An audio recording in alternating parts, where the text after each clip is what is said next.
Bagaimana kita bisa mendapatkan sumber-sumber dukungan untuk khotbah kita menuju pada klimaks? Itulah topik kita kali ini di dalam preaching presentasi bersama dengan saya, Pendeta Audi Octavian Senas.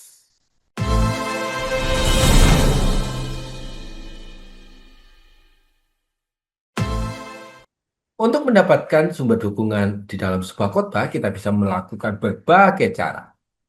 Tetapi apa yang akan saya sampaikan ini adalah beberapa langkah-langkah yang mungkin Bapak Ibu sudah pernah lakukan dan sering Anda lakukan. Tetapi tidak salahnya saya ingin berbagi sebuah pengalaman tentang bagaimana cara mendapatkan sumber dukungan untuk khotbah kita. Yang pertama adalah kita melakukan studi Alkitab atau kita melakukan studi literatur kekristenan. Jangan kita melihat studi Alkitab, ada langkah-langkah praktis yang bisa kita gunakan. Yang pertama, kita bisa melakukannya dengan membaca teks Alkitab itu secara paralel yang mendukung ayat utama kita. Dengan kita melihat, membaca teks paralel yang mendukung ayat-ayat utama kita, kita akan melihat bagaimana dukungan-dukungan itu secara dari dalam Alkitab sendiri itu untuk membantu pesan utama kita ada.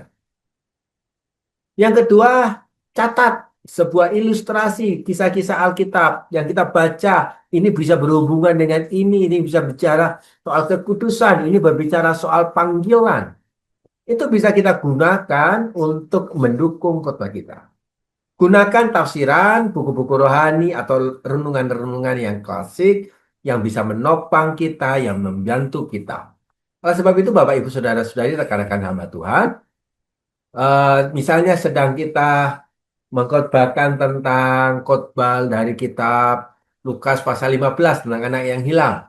Kita bisa memparalelkan itu dengan Mazmur 103 ayat ke-13 atau kisah Allah di dalam kitab Yohanes 3 ayat ke-16. Nah, kita bisa melihat bagaimana Alkitab sendiri itu sudah sangat kaya dengan dukungan-dukungan yang membantu kita mencapai pada titik klimaks atau titik puncak daripada khotbah kita.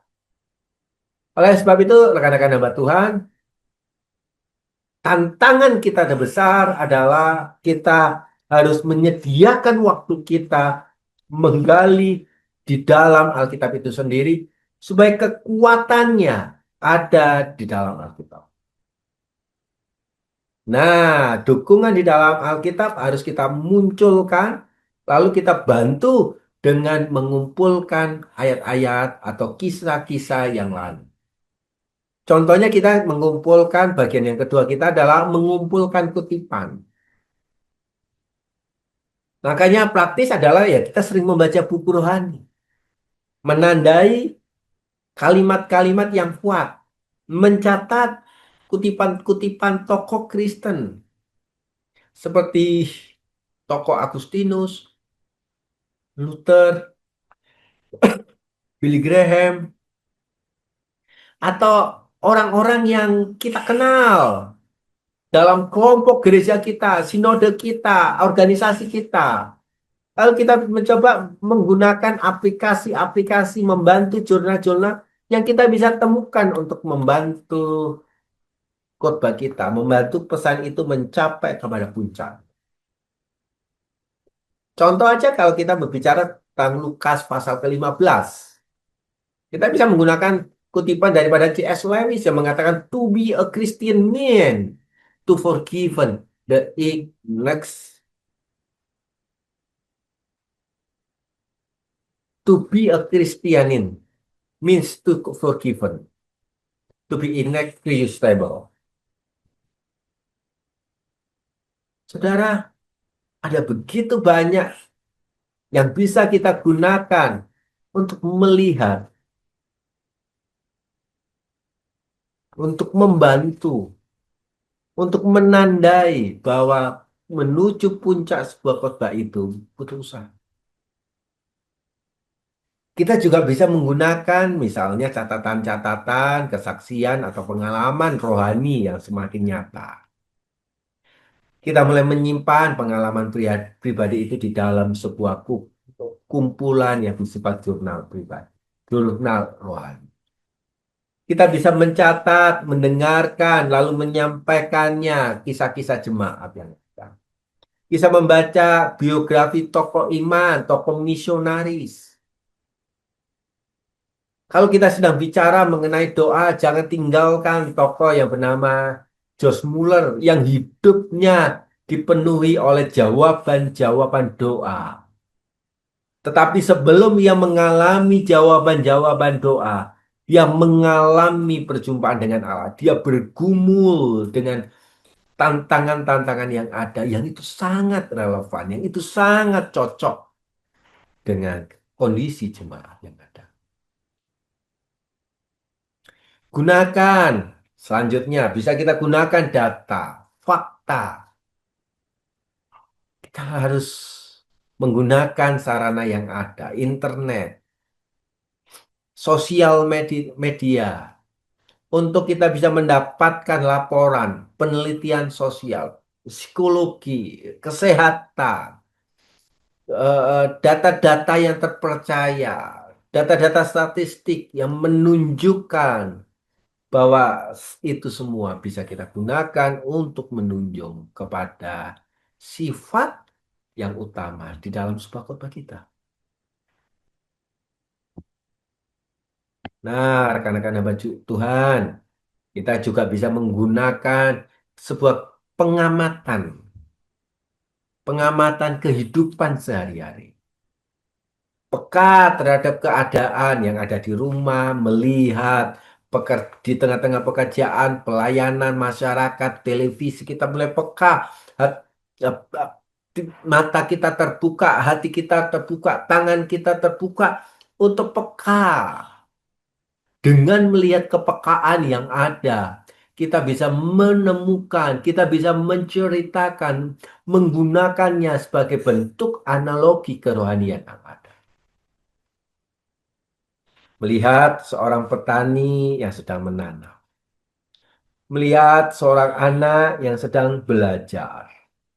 Melihat seorang tukang yang sedang membenahi. Jadikan ilustrasi iman. Jadikan sebuah itu sebagai sebuah bentuk pengalaman perjalanan bersama dengan Allah. Membiarkan telinga kita, pikiran kita, dan hati kita selalu dikuasai oleh kasih Kristus, oleh penyertaannya. Dan seringkali saya juga mengatakan bahwa kita bisa memanfaatkan seni, baik itu seni musik, seni film, kebudayaan yang ada, yang semuanya mengandung keselarasan dengan tema khotbah kita. Walaupun itu bisa bersifat pertentangan, lalu kita mulai menjelaskannya, itu bisa. Mengutip film, puisi, novel populer, atau yang lagi keren, yang lagi ngetren hari ini apa.